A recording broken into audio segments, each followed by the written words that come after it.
탄핵 아니라는데 탄핵 육행시요? 탄핵 아니라는데 자꾸 탄핵을 담은 육행시를 만드신 분이 있다는 건데 일단 민주당에서 최근에 뭐 룰, 당원, 당규, 당대표와 관련된 룰을 바꾼다는 얘기가 나와서 이게 굉장히 여러 가지 논란 뒷말을 낳았는데 일단 화면에 있습니다. 지금 이게 지금 진행 중이에요. 민주당에 이제 규정이 있는데 대선 출마 시에는 1년 전에 당대표에 물러나야 된다. 이게 규정이에요. 그러니까 당대표가 하고 있는데 대선에 출마할 경우에는 그 선거 1년 전에는 당대표에서 물러나세요. 이게 민주당의 규정이에요. 이른바 뭐 당권, 대권 분리 규정인데 이걸 지금 민주당이 바꾸려고 하는데 당무위원회 의결이 있으면은 이 사퇴 시한을 좀 바꿀 수 있습니다. 간단하게 말씀드리면 당대표 쭉 하면서 대선 나갈 수 있습니다. 이렇게 결정할 수 있게 바꾸겠다는 거예요. 이게 논란이 참 많았거든요. 그래서 일각에서는요, 이런 얘기가 있었어요.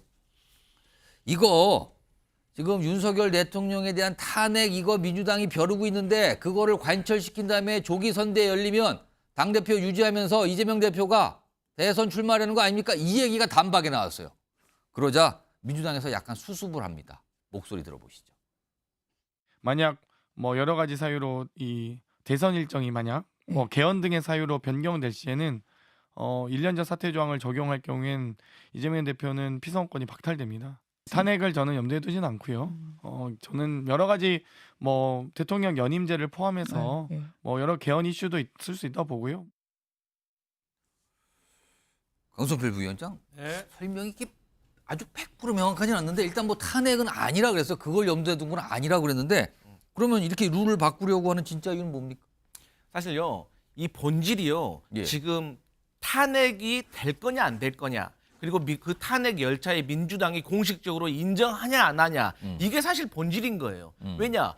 지금 민주당의 구조를 보나 이재명 대표의 리더십을 보나 당원의 지지도를 보나 어떠한 룰과 어떠한 상황에서도 이재명 대표가 지금 현재로서는 민주당의 대선 후보가 될 가능성이 아주 높은 상황입니다. 예. 그렇기 때문에 룰은 별로 사실 저는 중요하지 않다고 봐요. 예. 그런데 문제의 본질은, 방점은 만약에 탄핵이 됐을 때라는 말이 붙는 거잖아요. 예. 그렇기 때문에 이재명 대표가 탄핵이 됐을 때를 전제로 해서 이재명 대표가 대선 후보로 나갈 수 있게 개정한 거냐라는 게 방점이 아니라는 거죠. 근데 단박에 그렇게 계속 나오거든요. 그런데 저는 그럼 그렇습니다. 방점이 어디 있는 겁니까 그러면? 방점은 말씀드린 것처럼 이게 당대표가 지방선거를 한참 진두지휘를 하고 있는데 예. 이게 당대표 1년 전 사태라는 시한 때문에 당대표에서 물러나야 된다고 하면 지방선거 지휘에 혼란이 지휘를 온다는 못한다. 거죠. 자, 그러면 두 번째, 이재명 대표가 지방선거 공천권 별로 중요하지 않습니다. 예. 이재명 대표 대권 가도에는. 예. 물론 민주당의 단체장이 많이 선출이 되면 민주당의 철학이 담긴 정책을 많이 펼칠 수 있겠지만 예. 결국 대선 가도로 가는 것은 국회의원의 세력, 원내 세력이 중요한 거지 단체장은 중요하지 않다. 예. 그래서 이재명 대표가 지방선거에서 공천권을 행사하기 위해서 이것을 늘린 것은 아니고, 또 두 번째로 민주당은 공식적으로 탄핵을 말하고 있지 않습니다. 예. 일부에서 탄핵을 우려는 하고 있지만 예. 왜? 탄핵이란 건 정치권이 아무리 선도를 하려고 해도 국민 공감이 따라줘야 되기 때문에. 알겠습니다. 그럼 네. 강성필 부위원장 룰 바꾸는 이유가 뭡니까 그럼? 어떤 룰? 룰을 지금 바꾸려고 하는 거잖아요. 당대표의 그 1년 전 사퇴 규정을. 그러니까 그 말씀드린 예. 게 다시 말씀드리면은 지방선거 전에 갑자기 예. 3개월 전에 대표가 바뀌어버리면은 지방선거 지휘권자가 바뀌어서 혼란이 올 수 있기 때문이다. 그래서 하지만 여기에 대해서도 오해를 하지 말라는 것이 지방선거 공천권과 이재명 대표의 대권 가도하고는 별 그러니까 의미가 없다. 지방선거를 당대표로서 이끌 필요가 있다. 이거를 생각해 두고 룰을 좀 바꾸려고 하는 거다. 그렇게 이해해달라는 말씀인데. 맞습니다. 자, 그러면은 지금 강성필 부위원장 그렇고요. 아까 장경태 최고위원장도 이거 룰 바꾸는 거는 탄핵과 관련이 없다. 우리 그러고 생각하는 거 아닙니다라고 얘기를 했어요. 그런데 다음 볼까요? 탄핵 얘기를 아주 노골적으로 꺼내신 분인데 무슨 육행시를 줘가면서 꺼내놨어요. 이게 어제 본인이 올린 글인데 육행시 챌린지에 참여해 주세요. 그러니까 본인처럼 이런 시를 앞으로 많이 써달라는 거예요. 이 시를 앞글자만 맞춰서. 앞글자를 보시면은 빨간색 돼 있잖아요. 이게 세로로 내려갑니다. 탄핵만 답이다라고 써놓고 옆에다 시를 붙였죠. 뭐 탄성이 쏟아질 줄 알고 뭐 만만한 백성들아 뭐 다 돌아서네 여보밖에 없어. 앞글자가 탄핵만이 답이다. 이런 식으로 앞글자를 맞춘 육행시 챌린지를 해달라. 다른 분들도 따라서 써달라고 부탁을 한 거예요, 지금. 김주욱 전 행정관. 네. 당에서 지금 탄핵 얘기 이거 아니다 그런 의도도 아니고 안 하는데 그럼 이렇게 탄핵을 외치는 추미애 의원은 뭡니까? 당이 공식적인 입장으로 탄핵을 얘기하지 않고 있습니다만 예. 민주당에 있는 의원들 중에 일부 의원들 같은 경우는 예. 탄핵 사유가 쌓이고 있다라고 하는 얘기는 이미 선거 전부터 제기했던 내용들이고요. 추미애 지금 의원 같은 경우도 그런 얘기 해왔던 내용들입니다. 그러니까 저는 이건 일관되게 본인이 가지고 있었던 정치적인 판단에 대해서 예. 제기를 하는 것이고 여기에 호응하고 말지에 대해서는 민주당 의원들이 개별적으로 판단하면 된다는 생각이 들고요. 적어도 탄핵이라고 얘기하는 것은 헌법과 법률을 위반했을 때지 않습니까? 예. 만약에 헌법과 법률을 위반하는 사례가 나오게 되면 국회는 거기에 대한 판단을 해야 되는 거죠. 탄핵을 할지 말아야 될지. 근데 지금 최근의 상황을 보면 그런 거지 않습니까?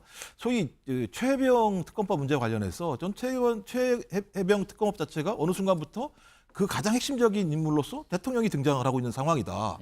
그랬을 때 대통령이 자기와 관련된 문제에 대해서 거부권을 행사했을 때 이것들은 자기에게 제기되고 있는 문제에 대해서 회피하려고 하는 의도가 아니냐. 그렇다면 어떤 범죄와 관련된 위법 사항들이 존재하는 거 아니냐라고 하는 의심들을 가지고 있는 측면들이 있는 거죠.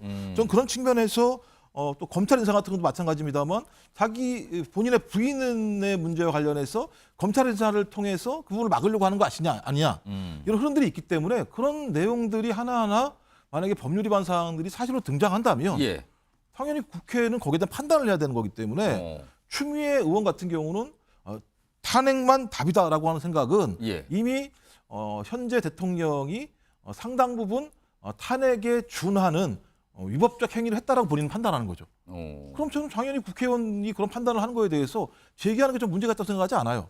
거기에 대한 국민적 판단은 다를지 모르겠습니다만 예. 개별 독립기관으로서의 헌법기관인 국회의원이 헌법에 규정되고 있는 탄핵에 대해서 그 탄핵에 해당이 안 되는지에 대한 자기 의견을 밝히는 거에 대해서까지 문제 제기할 사안은 아니라는 생각이 듭니다. 그러니까 지도부 차에서는 뭔가 탄핵에 대한 질문이 들어왔을 때 그런 거 아닙니다라고 하지만 개별 의원들은 그 얘기를 꺼내고 있다. 이 얘기인데요. 이와 관련해서요. 국민의힘의 김인전 의원이 추미애 의원을 겨냥해서 뭔가 얘기를 꺼내놓습니다. 들어보겠습니다. 추미애 의원이 어떤 분이신지는 제가 굳이 설명하지 않아도 이미 그가 장관을 할 때 그 모습을 다 봤다 이렇게 얘기 드릴 수가 있고요. 추미애 의원의 육행시, 네. 육행시를 보면서 그 당시에 유행했던 한시가 있었어요. 예. 그 한시의 제목이 추미애가 정신병. 저렇게 또 과거에 약간 이렇게 회자됐던 내용까지 꺼내서 좀 비판했는데 박상수 위원장은 지금 민주당에서 벌어지고 있는 이 모습 어떻게 보십니까?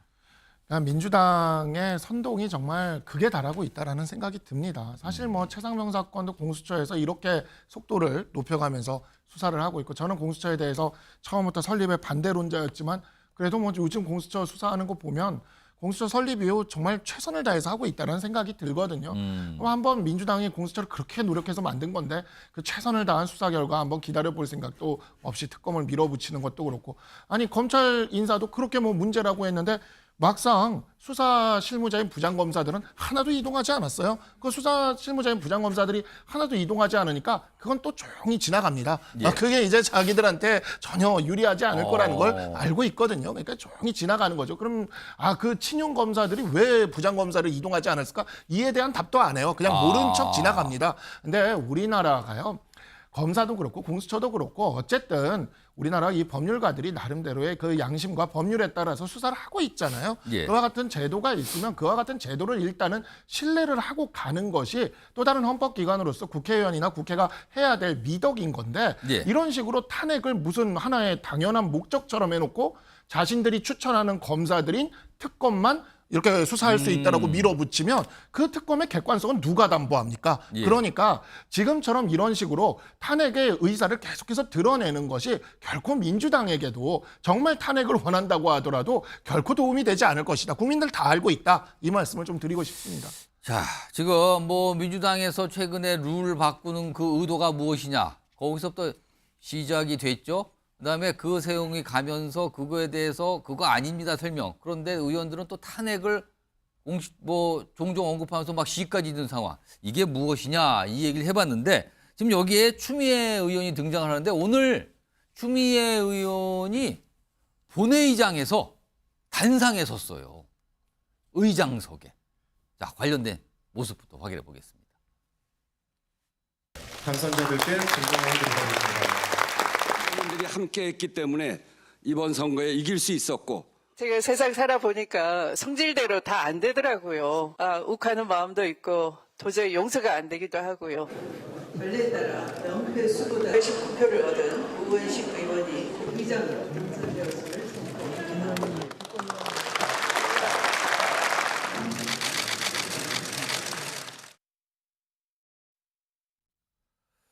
자, 최인영 변호사.